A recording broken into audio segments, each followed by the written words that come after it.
গোশতগুলো হাড্ডির মধ্যে লেগে যাবে। লোহা যেমন করে গরম করে পানি দিলে ধোঁয়া উঠে, এই শিকলগুলো গায়ের মধ্যে লাইগা গরম তাপে হাড্ডির দিকে ধোঁয়া উঠবে। সেই দিন আল্লাহর ছায়া বিনে কোনো ছায়া থাকবে না। সেই দিন কোনো মানুষ তোরে সাহায্য করতে আসবে না। সেই দিন আমার নবীকে জিজ্ঞাসা করা হবে, ইয়া রাসূলুল্লাহ, ইয়া হাবিবাল্লাহ, নবী গো, এই সমস্ত বান্দাগুলাকে আমার নবী, আপনার নবী বলেন তারা গুলো দুনিয়ার সেই সমস্ত বান্দা আজকে হাসরের ময়দানে নফসি নফসি বলে কানবে, আর গায়ের হাড্ডি গুলা গরমের তাপে গুইল্লা গুইল্লা পড়ে। এই দিন আল্লাহ ছায়া বিনে কোনো ছায়া থাকবে না। সব মানুষগুলো কাতর হয়ে যাবে। আর আমার নবী বলে, ওরা কারা জানোনি? এরা হলো দুনিয়ার ওই সমস্ত বান্দা যারা দুনিয়ার মধ্যে মা বাবার মনে কষ্ট দিয়েছে। আজকে হাসরের ময়দানে আমার আল্লাহ বলবেন, লিমানিল মুলকুল ইয়াউম, আজকে রাজত্ব কার? অনেক সুযোগ দিয়েছি। ওয়ায়ামুদ্দুহুম ফি তুগয়ানিহিম ইয়ামাহুন, গুরস সবাদ্যচারিতা কইরা অনেক, কিন্তু হিসাব আজকে দেওয়া লাগবে। ফামাইয়ামাল মিসকালা যাররাতিন খায়রান ইয়ারা ওয়া মাইয়ামাল মিসকালা যাররাতিন শাররান ইয়ারা। যাররা যাররা পরিমাণে হিসাব দেওয়া লাগবে। এই জন্য যুবক ভাইরা আমার চারটা জিনিস আমি মাথায় রাখি। 1 নম্বর আল্লাহর ইবাদত দিয়ে ওয়াজ শুরু করলাম, 2 নম্বর নবীর মহব্বত দিয়ে মাঝখানে ঢুকলাম, 3 নম্বর মার খেদমত দিয়ে ওয়াজ থেকে বের হয়ে যাইতেছি। ভালোবাসি তোমায় বাবা, বুকটা যে যাইছি রে, তোমার কথা হৃদয় মাঝে পড়ছে বারে বারে, তোমার কথা হৃদয় মাঝে পড়ছে বারে বারে। বাবা গো বাবা, বাবা গো বাবা, দরজাটা খুলতে কে যাই ধুকা, বাবা বুঝি বলছে হেলে নাকি খোকা। যার বাপ নাই সে তো এটাই অনুভব করে, যেমন আমার বাপ নাই, আমি এটা অনুভব করে তাই বলতেছি। দরজাটা খুলতে কে যাই ধুকা, বাবা বুঝি বলছে হেলে নাকি খোকা। বুকের ভেতরটা নড়ে চড়ে ওঠে, চোখে বেয়ে জল নেমে আসে, শুধু মানে শুধু বাবা নেই, শুধু মানে শুধু বাবা নেই। জানি ফিরে পাবো না হারানো তিথি, বাবা শুধু তাহিরির প্রেমে বাঁধা স্মৃতি। জানি ফিরে পাবো না হারানো তিথি, বাবা শুধু তাহিরির প্রেমে বাঁধা স্মৃতি। বুকের ভেতরটা নড়ে চড়ে ওঠে, চোখে বেয়ে জল নেমে আসে, শুধু মানে শুধু বাবা নেই। একটা জবান বন্ধ রাখবেন না, চিৎকার মেরে কি আল্লাহু আকবার বলা যাবে না? তার হাতের মধ্যে মদের বোতল, এই মদটার ভিতরে দেওয়ার জন্য যেই মাত্র হা কইরা মুখের মধ্যে দিবে, হঠাৎ করে যুবকটার মনে হইয়া গেছে আমার ডানে বামে কেউ নাই, সামনে কেউ নাই, পিছনে কেউ নাই, কিন্তু আমি যদি এখন মদ পান করি কেউ আমার ধরতে পারবে না, আমি যদি মদ পান করি কেউ আমার দেখতে পারবে না, আমি যদি মদ পান করি সকালে কেউ সাক্ষীও হবে না, আমার সুযোগ আছে গুনাহটা করার জন্য। কিন্তু আমি যদিও মদটা পান করব, কিন্তু আমার তো আল্লাহকে ফাঁকি দেওয়া আমার সম্ভব না, আমার আল্লাহ তো আমারে দেখতেছে। আল্লাহর হাবিব বলে যে এই সমস্ত বান্দারা গুনাহ থাকার পরেও গুনাহ করে না, আল্লাহর ভয়ে যারা গুনার কাজ ছেড়ে দেয় তাদের জন্য আমার আল্লাহ আরশে আজিমের নিচে ছায়ার ব্যবস্থা করে রেখে দিয়েছেন। এই জন্য যুবক ভাইয়েরা আমার, হাসরের ময়দানে আমার আল্লাহর ছায়া বিনে কোনো ছায়া থাকবে না। যে যুবক বাবার আমার, কোনো একটা সন্তান বাবার ট্যাবলেটটা হাতের মধ্যে নিয়ে রাত্রি বেলা রাস্তার মধ্যে খাইতে গেছে আর মনে মনে ভাবতেছেন আমার কেউ দেখে না, আমার বাবা দেখে না, মায়ে দেখে না, প্রশাসনের পুলিশও আমার দেখে না, আমি খাইয়ালাই। যেই মাত্র বাবা ট্যাবলেটটা মুখের মধ্যে দিতে গেছে হঠাৎ করে মনে হয়ে গেছে আমার আল্লাহ না বলছেন, আমার আল্লাহ তো আমার দেখতেছেন, আমি পৃথিবীর মানুষকে ফাঁকি দিতে পারবো,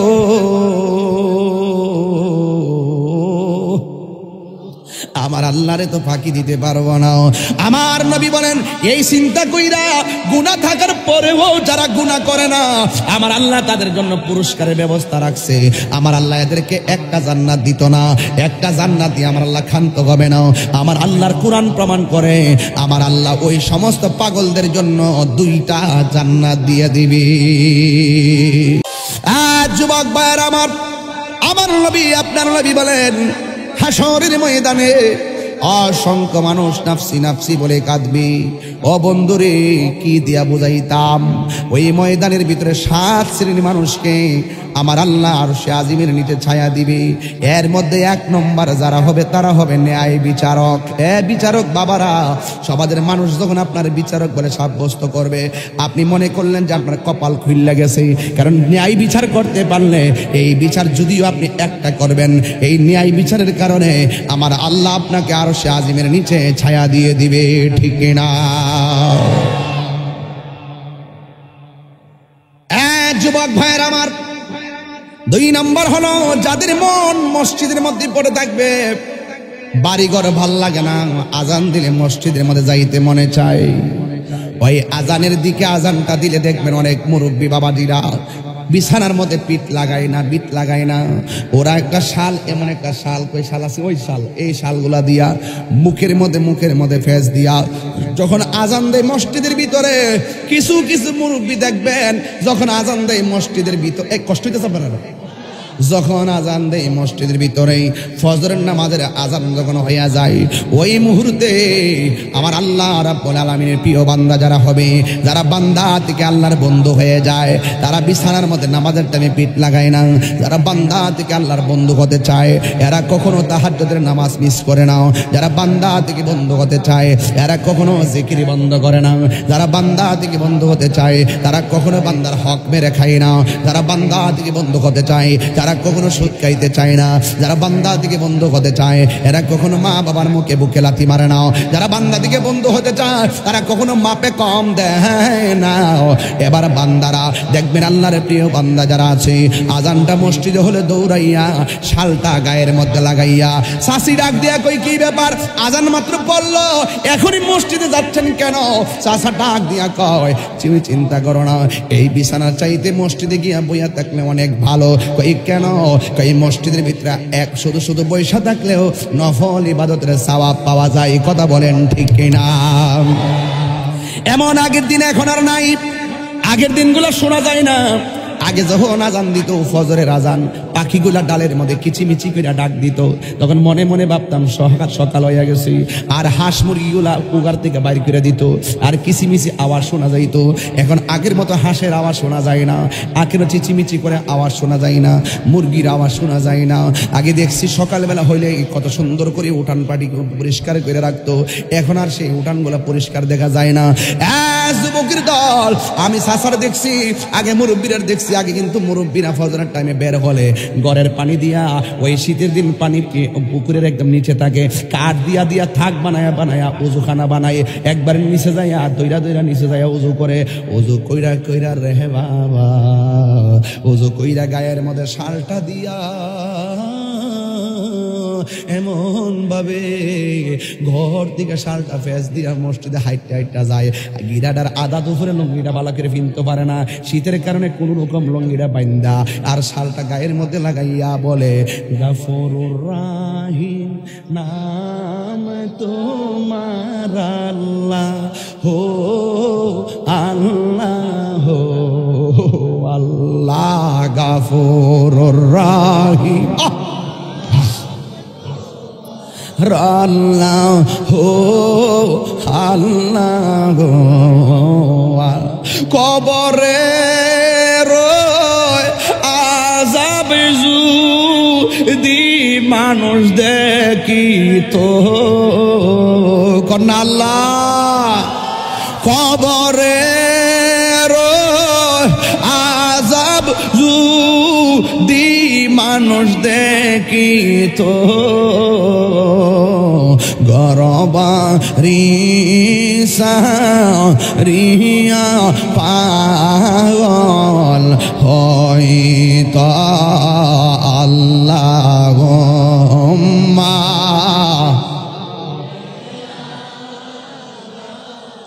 মুহাম্মদ ওয়া আলা আলি সাইয়্যিদিনা মুহাম্মদ বন্ধু না সবাই সবাই সবাই বন্ধু মা বাবার করাচ্ছে খেয়াল করে বলেন বন্ধু নাই রে বান্ধব নাই রে যে জাগা বাড়ির বাবারা সরলের বাবা আশুগঞ্জের বাবা আমার বিজয়নগরের বাবা ব্রাহ্মণবাড়িয়ার বেড়ায় জবানটা খুলে কোন আল্লাহ আর জবান খুলে কোন আল্লাহ বন্ধু নাই রে বান্ধব নাই রে যে জাগায় সেই জাগারি বন্ধু নবী মুস্তাফা সেই জাগারি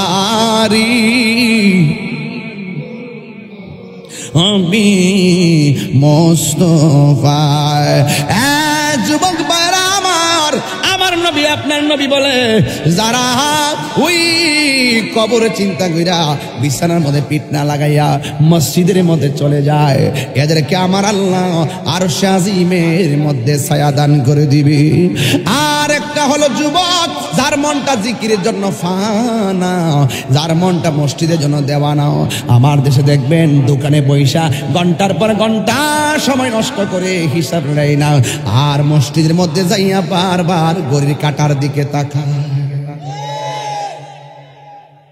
মসজিদে যে কত প্রকার মুসল্লি আছে মসজিদে যে কত প্রকার মুসল্লি আছে কেউ বইতে দিতাম না আমি বম এটা আমার জায়গা তোর বাপের জায়গা মসজিদে এমপি যেখানে দাঁড়াইবো রাস্তার একটা ফকির সেখানে দাঁড়াইবার অধিকার আছে কথা কোন ঠিক না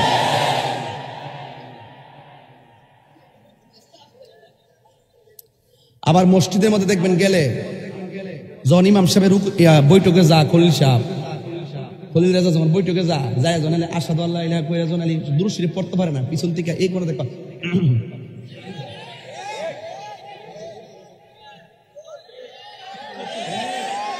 এই নান্নু ভাই বলছেন না ব্যাপারটা এই কোন দাদা একটা আর কাশ নাই জীবনে কাশ নাই একটা কাশির একটা বন্যা শুরু দেখা অন্য কোনো রাখাতে না তো ইমাম সাহেব বইলে মানে হ্যাঁ মিস করে দিতেছে খলিল সাহেব শেষ হয়েছে না আমরা তো শেষ হয়ে গেছে দোকানে বই রয়েছে মানুষ যাও না তাদের সালাম না ফিরালেন না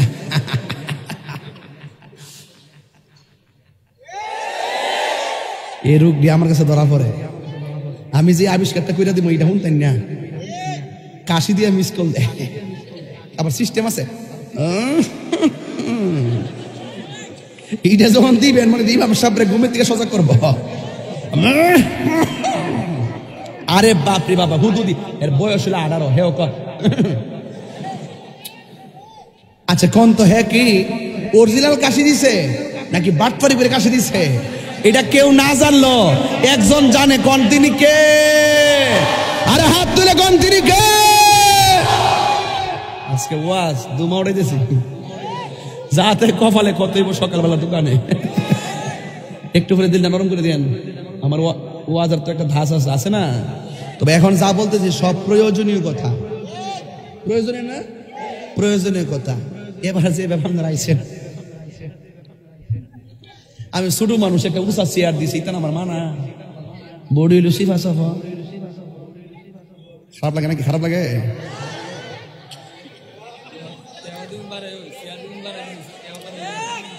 মারহাবা জোরে গান। Action action. হ্যাঁ টুট লড়ছেন এর ধরে জবানটা খুললে কেমন? Action action. সুদখোরের বিরুদ্ধে, ঘুষখোরের বিরুদ্ধে, শিয়াদের বিরুদ্ধে, ইসরায়েলের বিরুদ্ধে নারায়ে তাকবীর, নারায়ে রিসালাত। বিশ্বের মুসলিম, বিশ্বের মুসলিম মন থাকবো নি, মন থাকবো নি তো মসজিদের মধ্যে দেন চলবো। আর অরিজিনাল যারা কাশ আছে এটা তো হইতে পারে, আমরাও তো বুঝছি কাশ উঠলে অবস্থা বয়া বয়া যায়, এটা আরেকটা বুঝে যা। আর কোনটা শীত মায়া কাশ আর কোনটা ফাল্গুন মায়া কাশ এটা হুনলি বোঝা যা। আর কোনটা নামাজের মধ্যে 2 নম্বরই কাশ। কথা কোন ঠিক না বেটে? হ্যাঁ আমার যুবক ভাইয়েরা, কি কষ্ট হইতেছে? এবার বলে আমার সাথে, বলেন আমার সাথে গজল কর, তাহলে সব টিকে যাবো গা। তুমি জীবন তুমি মরণ, আধার ঘরে তুমি আপন, তুমি জীবন তুমি মরণ, আধার ঘরে তুমি মোদের তুমি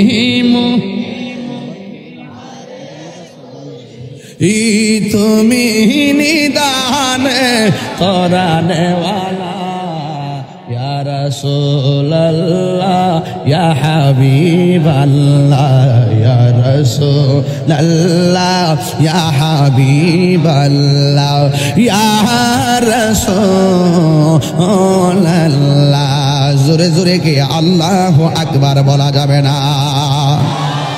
তাইলে আমরা হাসরের ময়দানে আরশের নিচে ছায়া পাইতে চাই কি চাই না?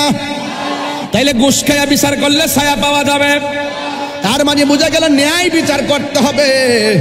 যুবক 2 নম্বর হলো তার মনটা মসজিদের জন্য দিওয়ানা হতে হবে, আর আল্লাহর জিকিরের জন্য পাগল হতে হবে। আল্লাহ আল্লাহ, এইভাবে জিকিরের জন্য দিওয়ানা হয়ে যেতে হবে। আপনারা জবান খুলে কোন জিকির করলে কলবের ময়লা থাকে না, পরিষ্কার হয়ে যায়।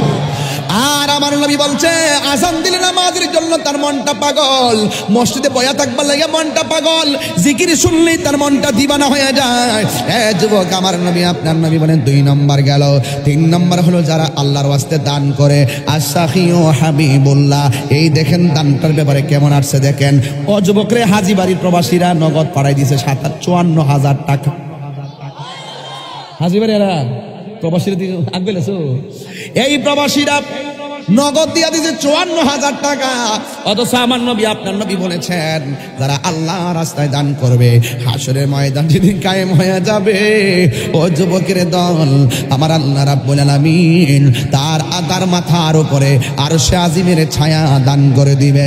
এই জন্য আমার যুবক ভাইরা ওয়াজের ভিতরে এই ওয়াজটা ঢুকে গেছে দানের কথা। দানশীল ব্যক্তি আমার আল্লাহর বন্ধু, দানে সম্পদ কমে না। আপনাদের কাছে মাহফিল কমিটিরা যদি আসে, যখনই আসবে, এখন আমি বলি না, যখনই লোক আসবে আপনারা যে যা পারেন আজকে তাই দিয়া দিবেন, কারণ আমরা আরশের নিচে ছায়া পাই, চাই কি চাই না? এরপর আরেক শ্রেণীর মানুষ হলো আল্লাহর জন্যই কাউকে ভালোবাসে। আমি তাহিরি যদি নবীর বিরুদ্ধে কথা বলতাম, আপনারা কি আমারে ভালোবাসতেন? আমি নবীর পক্ষে ভালোবাসি, এই পক্ষে কথা বলি, এই জন্য আপনারা আমার মহব্বত করেন। আমি যখন দেখব আপনার অন্তরের মধ্যে নবীর বিরোধিতা আছে, তাইলে আমি কোনোদিন আপনার সঙ্গে সম্পর্ক করতে পারবো না। আপনি মরলে জানাজায় যাইতে পারবো না, আপনাকে আমি সালাম দিতে পারবো না, আপনার কাছে আমার মাইয়া বিয়া দিতে পারতাম না, কবরে গেলে জানাজা তো যাইতে পারতাম না। আল্লাহ বলে যারা নবীর দুশমন, ওয়ালা তাকুম আলা কবরিহি, তাদের কবরের কাছেও যাওয়া যাবে না। কথা বলেন ঠিক কিনা? আমার নবী বলে কোন মানুষ যদি কোনো মানুষকে আল্লাহর জন্য ভালোবাসে, নবীর জন্য ভালোবাসে, আর কাউকে ঘৃণা করলেও আল্লাহর জন্য ঘৃণা করে, এই লোকটা আল্লাহর দুশমন, আমি তোমারে ঘৃণা করি। এই লোকটা নবীর দুশমন, আমি তারে ঘৃণা করি। এই লোকটা আল্লাহর পাগল, আমি তোমারে লাভ করি। এই লোকটা নবীর পাগল, আমি তোমাকে ভালোবাসি। এই রকম প্রকৃতির মানুষ যারা হবে দুনিয়ায়, এদের জন্য আমার আল্লাহ আরশে আজিমের নিচে ছায়া দিয়ে দিবে। মাটির উপরে ঘুষ খাইয়া, মাটির উপরে সুদ খাইয়া, মাটির উপরে জিনা কইরা, মাটির উপরে গীবত কইরা, মাটির উপরে চুগলখড়ি কইরা মাটির নিচে গেলে জান্নাতের গালিচা পাওয়া যাবে না। কথা বলেন ঠিক কিনা? এই মাটি একটু মিষ্টি করো, একটু জবান কইলা কনা ঠিক কিনা? বন্ধুরে আমার ওয়াশটা যখন শুরু হয়ে গেছে গা বাজানা, লোককে আল্লাহর রাস্তে মাফ চাই। হ্যাঁ, ওয়াশটা যখন শুরু হয়ে গেছে গা, আল্লাহর রাস্তে মনোযোগ দিয়ে দিন, হৃদয়কে নরম করবেন। মা বাপের লেগে চোখের পানি ফালায় যাইবেন, দেখবেন কবর মানুষ হাসতেছে। মারহাবা করুন। আমার নবী বলেন আল্লাহর জন্যই যদি কেউ কাউকে ভালোবাসে, নবীর জন্যই যদি কেউ কাউকে ভালোবাসে, আমি আমার রাসূল বলেন এদের জন্য আমার আল্লাহ আরশে আজিমের নিচে ছায়া দিয়ে দিবে। এই জন্য যুবক ভাইয়ের আমার, আল্লাহর জন্য নবীর জন্য কেমনে ভালোবাসা লাগে, এই ভালোবাসাগুলো আমার নবীর সাহাবীরা দেখাইয়া দিয়া গেছে। আমার নবীর একটা সাহাবী ওই যুদ্ধের ময়দানে, আমার নবীর সঙ্গে যুদ্ধের ময়দানে গিয়েছে। যুদ্ধের ময়দানে যাইয়া নবীরে ডাক দিয়া কয়, আমি যখন নবীরে ডাক দিমু আপনারা ইয়া রাসূলুল্লাহ পড়বেন, পারবেন নিরে বাজান? আমার নবীরে ডাক দিয়া বলি, ইয়া রাসূলুল্লাহ নবী গো,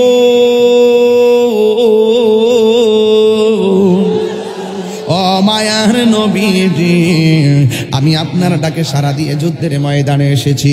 নবীরে কেমনে ভালোবাসা লাগে, শুধু সেগুন কাঠের খাটের মধ্যে ঘুমায়া ঘুমায়া তসবিহ জপা মিষ্টি খাইয়া নবী নবী করলে চলতো না। যেখানে যা লাগে তা দিয়াই নবীরে ভালোবাসতে হবে। কথা বলেন ঠিক কিনা?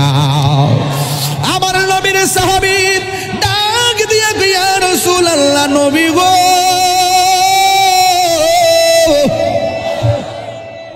ও মায়ার নবী, আমি আপনার সঙ্গে যুদ্ধ করার জন্য এসেছি। এবার আমার নবী, আপনার নবী বলে ভালো কথা, আলহামদুলিল্লাহ। যুদ্ধের এক পর্যায়ে সাহাবীর একটা চোখ খুললা গালের মধ্যে ঝুললা গেছে। আমার নবীর কাছে সাহাবীটা গেল, যাইয়া ডাক দিয়া বলে, নবী গো, আমার একটা চোখ ঝুললা গেছে, গালের উপরে পড়ে গেছে, আমি কি করতাম? মেহেরবানি করে আপনি চোখটা ভালো করে দেন। এবার আমার নবী তার ডাক দিয়া কয়, সাহাবীরে, ও সাহাবী, আমি নবী জানতাম চাই তুমি কি চোখ চাও না জান্নাত চাও? আর জোরে কর না সুবহানাল্লাহ। আমরা যদি কই তো আমরা চোখ চাই না জান্নাত চাই, আমরা 1 মিনিটে কইলাম হইলে আমরা জান্নাত চাই, চোখ আমার চাওয়া লাগবে না। কিন্তু নবীর সাহাবী আর আমাদের অনুভূতি তো এক জিনিস না। নবীর সাহাবীরা তো নবীরে জান দিয়া ভালোবাসছে। আমার নবী, আপনার নবীর সাহাবী ডাক দিয়া বলে, ইয়া রাসূলুল্লাহ নবীজি, ও মায়ার নবী গো, আমি চোখ চাই, আমি জান্নাত চাই না, আমি শুধুমাত্র আপনার কাছে চোখটা চাই। এবার আমার নবী, আপনার নবী রাহমাতুল লিল আলামিন হাত মোবারকের ভিতরে নিজের থুতু মোবারকটা সুপারগুলো গামের মতো হাতের মোবারক মাথায় নিয়েছেন। হাতের মধ্যে লইয়া এমন ভাবে আমার নবী এই চোখের চতুর্দিকে প্রলেপ দিছে, এমন ভাবে চতুর্দিকে লাগাইয়া ঝুলন্ত চোখটাকে গালের দিকে তুইলা নিয়া চোখে লাগাইয়া আমার নবী ডাক দিয়ে বলে, সাহাবীরে, আমি নবী জানতাম চাই তুমি আগের মতো চোখে দেখোনি। এই সাহাবী বলে, নবী গো, শুধুমাত্র দেখি না, আগের চাইতে আমি আরো দ্বিগুণ বেশি দেখি। আমার চোখ তো আগের তুলনায় অনেক বেশি ভালো হইয়া গেছে। এবার আমার নবী ডাক দিয়া কয়, ও কাতাদা, ও কাতাদা, তোমার চোখ ছিঁড়ে গিয়েছিল, আমি তোমারে প্রশ্ন করলাম তুমি কি চোখ চাও না জান্নাত চাও? তুমি বলছো তুমি চোখ চাও, কিন্তু তুমি জান্নাত চাও না। আমি তোমার কাছে জানতাম চাই, চোখ যে চাইলা তুমি জান্নাত চাইলা না কেন? এই দুনিয়ার মানুষ নামাজ পড়ে, তার উদ্দেশ্য যেন জান্নাত। এই দুনিয়ার মানুষ রোজা রাখে, উদ্দেশ্য জান্নাত। এই দুনিয়ার মানুষ হজ করে, উদ্দেশ্য জান্নাত। এই দুনিয়ার মানুষ যাকাত দেয়, উদ্দেশ্য জান্নাত। যত নেক কাজ করে ভিতরে একটা ধারণা থাকে, স্বপ্ন থাকে, আল্লাহ আমারে এই ইবাদতের বিনিময়ে আমারে আল্লাহ জান্নাত দিয়ে দিব। তুমি দিগো আমার কাছে জান্নাত চাইলা না, তুমি দিগো আমার কাছে জান্নাত চাইলা না, তুমি দি আমার কাছে চোখ চাইলা, তার কারণটা কি? এটার নামই হলো সাহাবায়ে কেরাম জন্ম। আমার নবীর যুগে হলে কেমন হতো মনে রাসূল পাক দেখলে কেমন হতো জন্ম আমার নবীর যুগে জন্ম আমার নবীর যুগে হলে কেমন হতো আশিত বেশে হজরতে বেলালের মধুর আজান সেই আজানে ছিল মন প্রেম মুগ্ধ রহমান আশিত ভেসে হজরতে বেলালের মধুর আজান সেই আজানে ছিল এমন প্রেম মুগ্ধ রহমান দয়াল নবীর পিছে নামাজ পড়লে কেমন হতো এ বুড়ি ওই সাবি ডাক দিয়ে নবী গো নবী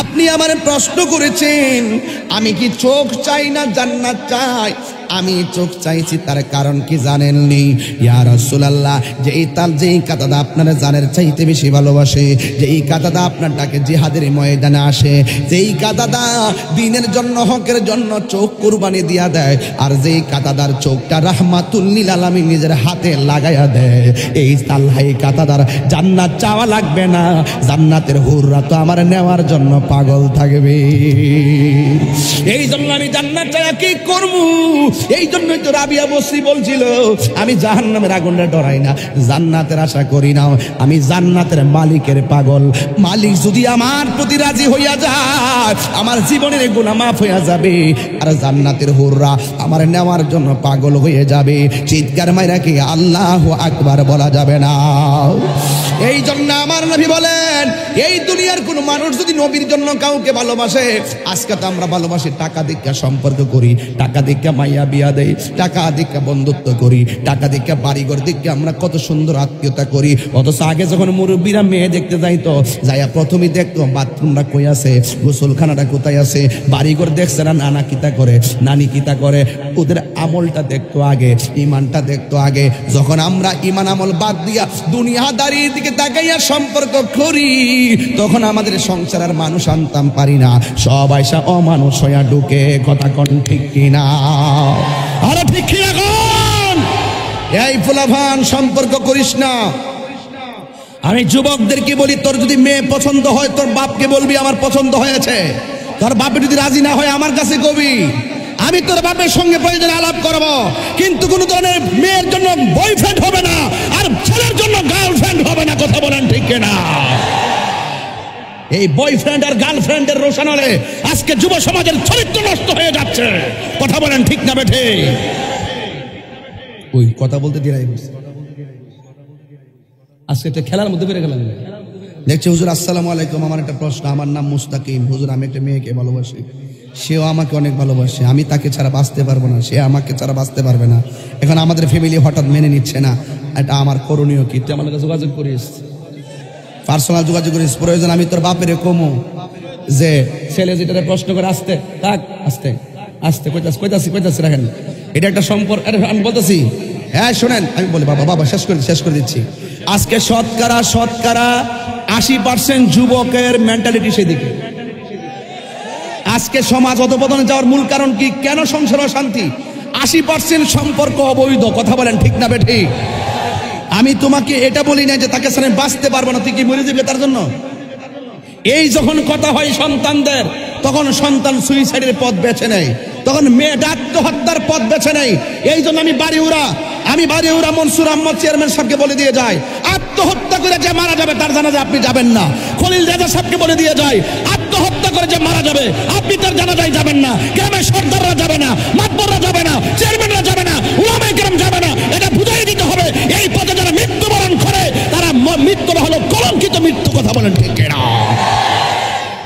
তুমি বাঁচতে পারবা না মানে কি ওর জন্য তুমি মরে যাইবা কি আত্মহত্যা করবা আত্মহত্যা মহাপাপ আমি তোমাকে যেই জায়গায় নিয়ে এসেছি আমি একটা হাদিসের দিকে আনছি হাদিসে আছে তুমি যদি কাউকে সম্বন্ধ করতে চাও তুমি দেখে নাও, তোমারটা তুমি দেখে নাও। এটা এখানে পরিবার ওই সন্তানের দেখাটাকে মূল্যায়ন করতে হবে, কারণ বর্তমানের যুগটা বেশি ভালো না, কথা বলেন ঠিক কিনা? পরিবার এই পছন্দের কথাটাকে মূল্যায়ন করতে হবে। তবে অভিভাবককে আঙ্গুল দেখায়া তুমি তোমার একটা মেয়েকে বিয়ে করে আলাদা হয়ে গেছো, সমাজের মানুষ তোমার বাপ মাকে লানত দেয়, সমাজের মানুষ তোমার বাপ মার বদনাম করে, তোমার বাপ মাকে তুচ্ছ তাচ্ছিল্য করে তোমার জন্য, এটার জন্য তোমাকে জবাব দিতে হবে, কথা বলেন ঠিক না বেঠি? একটা কথা, শেষ কথাটা এটাই যে হারামের মধ্যে কোনো আরাম, তাইলে শোনেন, পরিষ্কার কথা হলো, একজন একজনকে ভালোবাসবে দুনিয়ার সৌন্দর্যের জন্য নয়, একজন আরেকজনকে ভালোবাসবে তাকে ভোগ করার জন্য নয়। হাদিসে পেয়েছি আমি একজনকে ভালোবাসবো আল্লাহর জন্য, হাদিসে পেয়েছি আমি একজনকে ভালোবাসবো নবীর জন্য, তখনই এই সম্পর্কটা বৈধ। আর আপনি যখন দেখতেছেন আমি তাকে ভালোবাসছি ভোগ করার জন্য, বিয়ের আগে আপনাদের অবৈধ সম্পর্ক হয়ে যায়, তখন এটা বিয়ে হোক আর না হোক একদিন না একদিন আপনার জন্য কলঙ্কি ডেকে আনবে, কথা বলেন ঠিক কিনা? তাহলে হারামের মধ্যে কি আরাম আছে? এই জন্য এক সাহাবী আমার নবীর সামনে বসে আছে, সাহাবা জিগায় তুমি কান্না করো কেন? ওই সাহাবী বলছে তুমি কান্না করো কেন? আচ্ছা বলুন তো সাহাবীটা কেন কান্দে? আমার নবী জানে কি জানে না? কথা কন না কেন? আমার নবী জানে কি জানে না? জানে। আমার রাসূল জিগায় তুমি কান্দো কেন? তো রাসূলকে সাহাবী বলে, ইয়া রাসূলুল্লাহ, আমি নামাজ পড়ি, রোজা রাখি, হজ করি, যাকাত দেই, আপনাকে ভালোবাসি, জিহাদ করি, ইতিকাফ করি, আপনার পিছনে ইক্তেদা করি, আপনার সাথে ইফতার করি, আপনার সঙ্গে খাবার খাই, কিন্তু একটা জিনিস আমার বকেয়া রয়ে গেছে, সেটা হলো আমি বিয়ে করতে পারি নাই। রাসূল বলছেন তোমার অসুবিধাটা কোন জায়গায় আমাকে বলো। ওই সাহাবী বলছে অসুবিধা হলো একটা জায়গায়, যে আমি দেখতে কালো, আমার চেহারার মধ্যে গর্ত, আমার চেহারাটা দেখতে ভালো না। এখন আপনারা বলেন কাউকে বিয়ে করতে গিয়ে কি চেহারা দেখবেন না চরিত্র দেখবেন? কথা বলেন। এখানে ম্যাক্সিমাম 80% যুবক, এই জন্য আমি যুবকের মাঝে মিশে কথা বলতেছি। যদি এখানে মুরব্বী থাকতো 80%, তাহলে আমি তরিকতের ওয়াজ করতাম, আমি আমার ধাস নিয়ে ওয়াজ করতাম, কথা কন ঠিক না বেঠিক? তো এখানে পরিষ্কার কথা। এরপরে আল্লাহর হাবিব বললেন, আস্তে সাহাবী তুমি যদি আস্তে আস্তে বাবা শেষ। এরপরে বলবেন, এরপরে রাসূল বলছেন, সাহাবী তোমার কাছে আমার কথা হলো, বাবা একটু বসেন, আমার কথা হলো যে তুমি যদি এই সমস্যাটা তোমার থাকে, তাইলে আমি রাসূল তোমাকে একটা কাগজ লিখে দিচ্ছি। কি দিচ্ছি? একটা কাগজ দিচ্ছি। এই কাগজটা ওই আরবের ধনাঢ্য ব্যক্তির হাতে নিয়ে যাইবা, নিয়া বলবা ওই বড় লোকটা কি বলে, কি উত্তর দেয়, আমি নবীর কাছে এসে বলবা। চিৎকার মেরে কন্যা আল্লাহু আকবার। এবার ওই সাহাবী ডাইরেক্ট আমার নবীর কাছে, ওই লোকটার কাছে কাগজটা নিয়ে গেছে। ওই লোকটা কাগজটা খুললেন, খোলার পরে বলতেছেন, এই ছেলে শোনো, তোমাকে রাসূল কাগজ দিয়া পাঠাইছে বটে, কিন্তু তোমার যে চেহারা, এই চেহারার সাথে আমার মেয়ে যায় না। তখন এই ছেলেটা বলতেছেন, তুমি একটা কাজ করো, নবীকে যাইয়া বলবা আমি নবীজির প্রস্তাব রাখতে পারলাম না। আচ্ছা বলুন তো, নবীর কথা যদি কেউ অমান্য করে এই পৃথিবীতে সে কি বাঁচতে পারবে? নবীর কথা যদি কেউ অমান্য করে এই পৃথিবীতে সে কি সম্মান রাখতে পারবে? আল্লাহর হাবিবের কথা যখন সে ডিসলাইক করলো আর গ্রহণ করতে পারলো না, এই মুহূর্তেই ছেলেটা চোখের পানি ফেলে ঘর থেকে বের হয়ে যাচ্ছেন। আর ইন্তিমিন টাইমে সাহাবী ঘরে যাচ্ছেন, নবীজির কাছে যাচ্ছেন, আর মেয়েটা ঘরের ভিতর থেকে বের হয়ে বলছেন, বাবা এই ছেলেটা আসার সময় হাসি খুশি ভাবে আসছিল, কিন্তু ছেলেটা যাওয়ার সময় কেন চোখের পানি ফেলে যাচ্ছেন? তখন মেয়ের বাবা বলছেন, বাবা ও মা আপনি যে বলছেন, বাবা আপনি এই ছেলেটা কান্না করে গেল কেন? তখন মেয়ের বাবা বলছেন, মা তুমি বলো তো, এই ছেলে হলো কালো, এই ছেলের সাথে কি তোমাকে যায়? মেয়েটা বলছে, যায়। এত কালো? অসুবিধা নেই, তারপরও যায়। এত কালো এরপরও যায়। মেয়ের বাবা জিজ্ঞাসা, তার কারণটা কি? তার সাথে তো তোমার জন্য তো অনেক ভালো ভালো বিয়ে আসছে, আমি দেই নাই, এর সাথে যাই কিভাবে? তখন বলছে, বাবা আপনি তার রূপ দেখে ফিরিয়ে দেখেছেন, আমার মতো সৌভাগ্যবতী আর কে আছে? আমার বিয়ের প্রস্তাবকারী হলো রাহমাতুল লিল। তাইলে আপনি একজনকে ভালোবাসবেন নবীর জন্য। কার জন্য? আল্লাহর হাবিব বলেন, ওই হাসরের ময়দানে 7 শ্রেণীর মানুষ আরশের নিচে ছায়া পাবে। এর মধ্যে একটা হলো যে যাকে ভালোবাসবে, আল্লাহর জন্য ভালোবাসবে, নবীর জন্য ভালোবাসবে, সে নামাজি এই জন্য তারে ভালোবাসি, সে রোজাদার তার জন্য তাকে ভালোবাসি, সে হাজি তাকে আমি ভালোবাসি, সে নবীর পাগল আমি তারে ভালোবাসি, সে জাকের আমি তারে ভালোবাসি। কিন্তু দুনিয়ার লোভ লালসার জন্য ভালোবাসা যাবে না, অর্থ দেখে ভালোবাসা সম্পর্ক করা যাবে না, এবং দুনিয়ার কামের জন্য সম্পর্ক করা যাবে না, আল্লাহর প্রেম নিয়ে সম্পর্ক করা লাগবে। এই জন্য আমার নবী বলেন হাসরের ময়দানে এই সমস্ত মানুষগুলো যদিও নিরীহ প্রকৃতির বেশি হবে, দেখবেন বড় লোকে বড় লোকের ভালোবাসে, নবীর ভালোবাসার তার দাঁড়ে না, যার ভিতরে তরিকত আছে, দিনদারি আছে, তাকে ভালোবাসে না।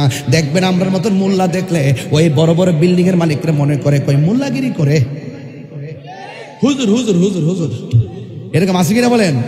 অনেক টাকাওয়ালা, অনেক পয়সাওয়ালা ইমাম সাহেব দেখলে কয় ইমাম সাহেব, মনে হচ্ছে হেরার সাহর আর কি, আছে কিনা কন? অথচ ইমাম সাহেব হলো সমাজের সবচাইতে বড় নেতা। এক কথা বলেন, ঠিক কিনা বলেন?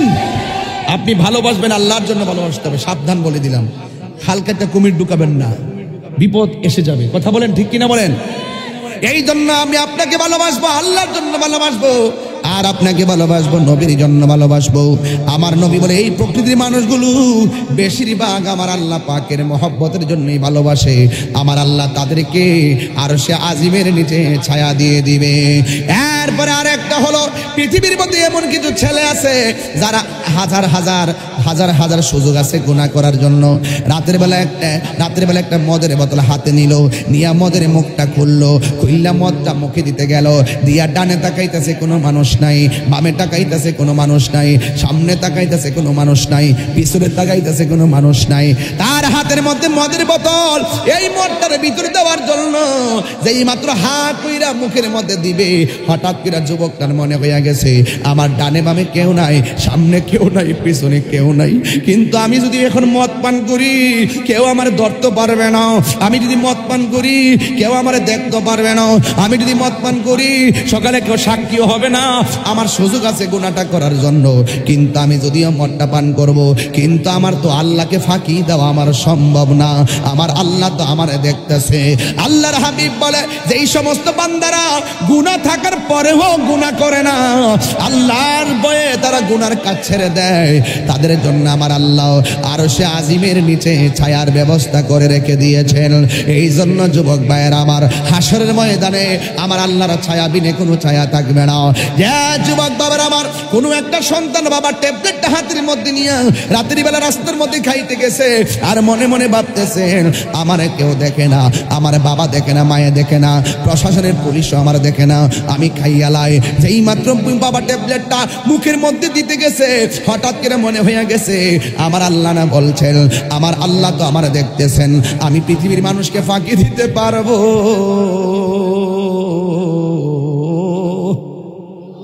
আমার আল্লাহরে তো ফাঁকি দিতে পারবো না। আমার নবী বলেন এই চিন্তা কইরা গুনাহ থাকার পরেও যারা গুনাহ করে না, আমার আল্লাহ তাদের জন্য পুরস্কারের ব্যবস্থা রাখছে। আমার আল্লাহ এদেরকে একটা জান্নাত দিত না, একটা জান্নাত দিয়ে আমার আল্লাহ ক্ষান্ত হবে না। আমার আল্লাহর কোরআন প্রমাণ করে আমার আল্লাহ ওই সমস্ত পাগলদের জন্য 2টা জান্নাত দিয়ে দিবি। ওয়ালিমান খাফা মাকামা রাব্বিহি জান্নাতান।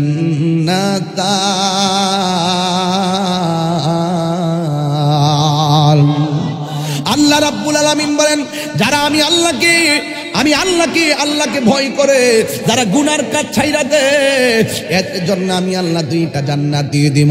আরেক জায়গায় আমার আল্লাহ রাব্বুল আলামিন বলতেছেন ওয়া নাহান নাফসানিল হাওয়া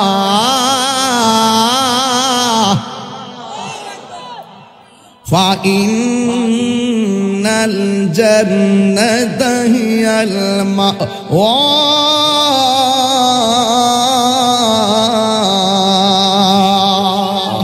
আরো জোরে আল্লাহু আকবার করেন না কেন? আল্লাহ রাব্বুল আলামিন বলেন যারা আমি আল্লাহকে ভয় করে গুনার কাজ ছেড়ে দিবে তাদের জন্য 2টা জান্নাত। আমার যুবকদেরকে বলতে চাই, আমরা প্রকাশ্য গুনাহ করলেও ভয় করব কাকে? আরো বড় করে বলবেন, ভয় করব কাকে? আর গোপনে গুনাহ করলেও ভয় করব কাকে? তো এই প্রকৃতির মানুষগুলো যখন গুনার থেকে দূরে সরে আসে তাদের জন্য পুরস্কার আছে না নাই? আজকে সমাজের দিকে তাকায় দেখেন, প্রত্যেকটা ঘরের ভিতরে অশান্তি আছে। আছে কিনা কন? প্রত্যেকটা ঘরের মুরব্বীরা মুখ খুললে কইতারে না, কি বলতে পারে না, সন্তান দ্বারা কষ্ট পাচ্ছে মুখ খুললে বলতে পারছে না, সন্তানের ওয়াইফের দ্বারা কষ্ট পাচ্ছে মুখ খুললে বলতে পারতেছে না। বাবাই তারে শখ কইরা বিয়া ফিরে আনছে, আইনা তারে ঘরের মধ্যে তারে মেয়েটারে বধূ বানায় আনছে ঠিকই, কিন্তু ওই মেয়েটা শ্বশুর শাশুড়িকে যে মূল্যায়ন করার সেই মূল্যায়নটা করে না। কিন্তু বাবা কিন্তু বাড়ি উড়ার দোকানে যায় কয় না, একমাত্র একটা কারণে কয় না, দিন শেষে ক্ষতিটা তো আমার সংসারেরই হবে, কথা কন ঠিক কিনা? অথচ ছেলেদের কাছে কিন্তু এই জিনিসটা নাই। ছেলেরা ঠাস করে কিন্তু বাবা একটা ধমক দিলি পাশের বাড়ির মানুষকে যাইয়া বলে আমার বাপে আমার ধমক দিছে, আমার আলাদা করে দেন। বাপে তখন কি করে জানেন? বাপে বলে যে পুত্রে, মানুষের কাছে না কইয়া যদি আমার কাছে কইতি আমার দুঃখ আসিন না, তুই আমার ফেডের মধ্যে তাইকা শত শত লাথি মার, সব কষ্ট পাইছি, আমি কাউরে বলি নাই, আর তোরে মুখ দিয়ে একটু কথা কইছি, তুই কষ্ট হইয়া যায় মানুষের কাছে বইলা আমার সমাজের মধ্যে ছুটু করছ, এটা পছন্দ হইল না। আরে মা তো সেই ব্যক্তি, ওই যে মা তো সেই ব্যক্তি যার পেটে সন্তান থাকা অবস্থায় পাশের বাড়ির মহিনদের মহিলারা খবর দেয়া কই গো একটু বাই তাইও না, আমার তো একটু সময় কাটে না। পরে ৩-৪ জন মহিলা আয়া গল্প করতেছে, করার পরে হঠাৎ করে যে এই মহিলা ডাইকে আনছে তার চোখ দিয়া দর দর করে পানি পড়তেছে। পাশের বাড়ির মহিলারা জিজ্ঞাসা করে কি গো তুমি যে ডাইকে আনলা আবার যে তোমার চোখ দিয়া পানি পড়তেছে, কারণটা কি? কহ ডাইকা তো আনছিলাম একটা কারণে আনছিলাম, যে আমি তো আনছিলাম সময়টা কাটাইবার লেগিয়া, কিন্তু আমার ছেলেটা বাচ্চাটা তোরা জানোস না আমি যে 8 মাসের গর্ভবতী, আমার বাচ্চাটা হঠাৎ করে আমার তলফেটের মধ্যে লাথি দিছে, এই জন্য আমি ব্যথাটা একটু বেশি হয়েছি, তো এর লেগে আমি চোখের পানি ফালায় কাঁদতেছি। পাশের বাড়ি আর একটা মহিলা জিজ্ঞাসা করে মা তোমার সন্তানের লাথি খাইয়া তুমি কান্দো, আমি তো দেখতেছি তোমার মুখের মধ্যে হাসি দেখা যায়, চোখের মধ্যে যদিও পানি, তোমার মুখের মধ্যে কেন হাসি দেখা যায়? মা সেই দিন সমাজের মানুষকে ডাক দিয়া বলছে, সমাজের মা আমি লাথি খাইয়া কান্দি কেন জাননি? আমি কান্দি ব্যথাটা সহ্য করতে পারি নাই, এই জন্য আমি কান্দিছি, কিন্তু আমার সন্তানের প্রতি আমি বেজার হই নাই। ডাক দিয়া বলে মা আমি কেন হাসতেছি তুমি জানো নি? আমি হাসতেছি একটা মাত্র কারণে, আমার জাদুমণি পেটের ভিতরে জিন্দা আছে, যাকে ভবিষ্যতে দেখার স্বপ্ন দেখি, কথা বলেন ঠিক কিনা? নিঃস্বার্থে ভালোবাসে শুধু আমার মা। আমি রিক্সায় বসে কথা লিখছি, বলেন নিঃস্বার্থে ভালোবাসে শুধু আমার মা, ভবে যার তুলনা নাই, নিঃস্বার্থে ভালোবাসে শুধু আমার মা, ভবে যার তুলনা নাই। সেই মা তোমার চলে গেলে গো, সেই মা তোমার চলে গেলে সার হইব কান্দন, এই জগতে কেউ হবে না মায়েরই মতো, এই জগতে কেউ হবে না মায়েরই মতো। মা তোর আপন কইরো যতন, আল্লাহ আকবার কইতেন না? মা তোর আপন কইর যতন, মা অমূল্য ধন, এই জগতে কেউ হবে না মায়েরই মতো, এই জগতে কেউ হবে না মায়েরই মতো। বাবা গো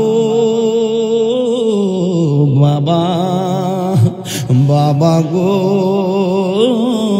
বাবা, বাবা গো বাবা, বাবা গো বাবা। দেখেন তো প্রত্যেকটা চেহারা মলিন হয়ে গেছে। পৃথিবীতে প্রত্যেকটা সন্তান মা বাপরে ভালোবাসে, শুধু পরিবেশগত কারণে আজকে এই সমস্যা সৃষ্টি হয়েছে, কথা বলেন ঠিক না? ঠিক। কত আদর কত স্নেহ তোমার কাছে পেলাম, সব কিছু হারিয়ে আজকে নিঃস্ব হয়ে গেলাম।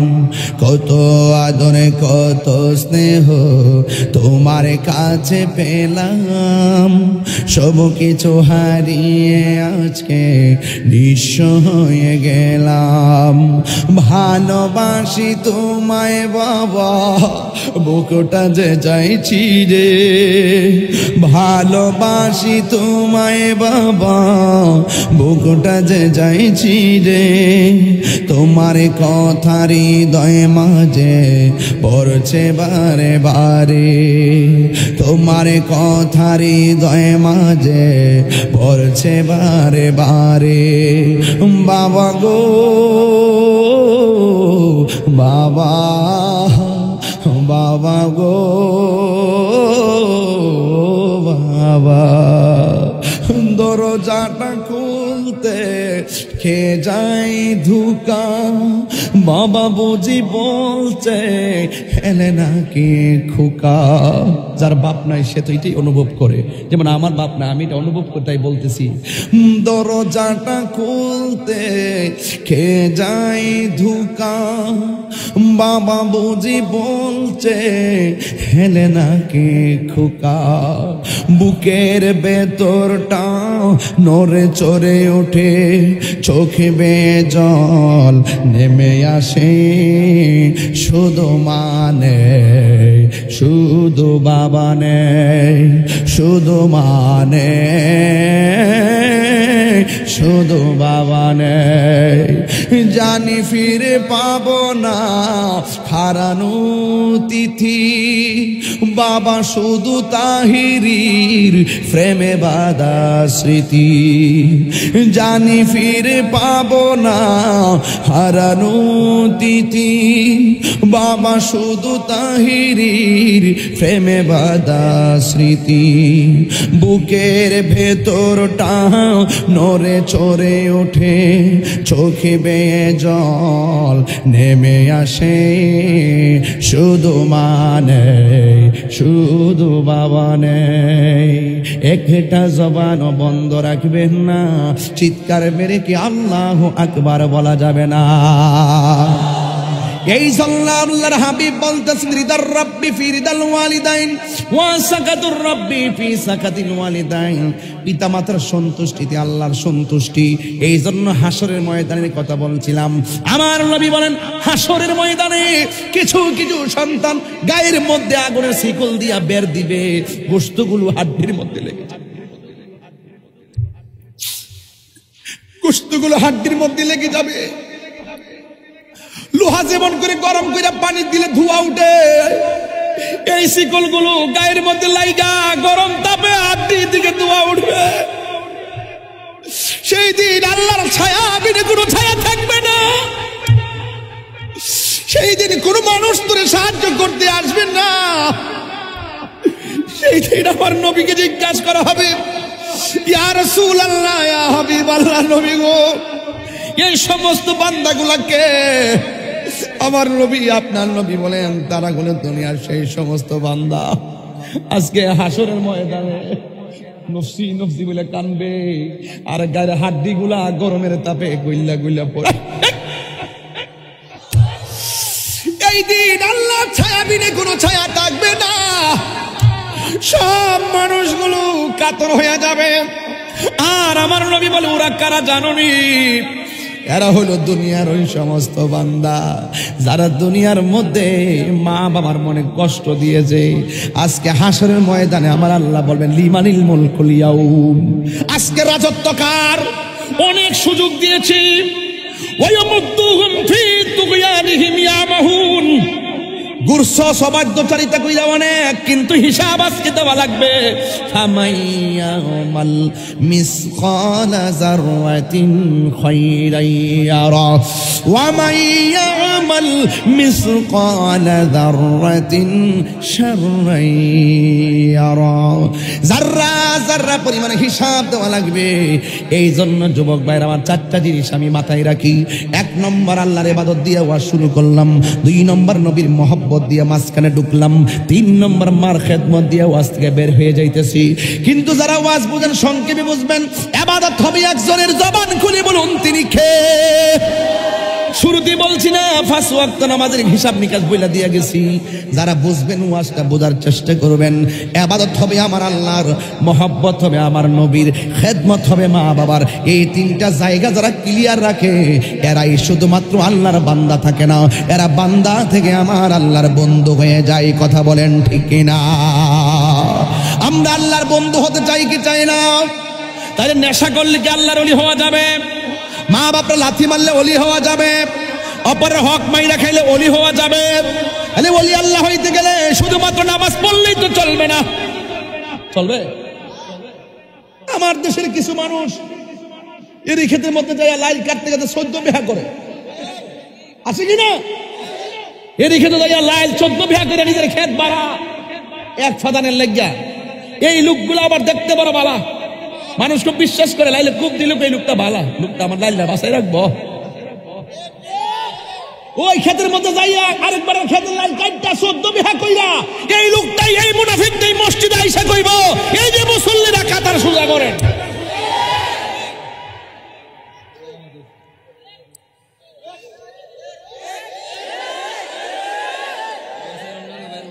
আছে কিনা কথা কি লিগা? আবার দেখবেন ফাল্লার মধ্যে মাত্রা দিলে আঙ্গুলটা ইতিতে করে, ইতিতে করে, আঙ্গুলটা ইতিতে করে, ইতিতে করে, আঙ্গুলটা ঠেইলা না হচ্ছে নামায় আহে।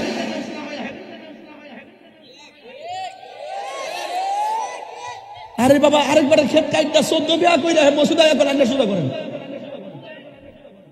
ইমানদার না মুনাফিক?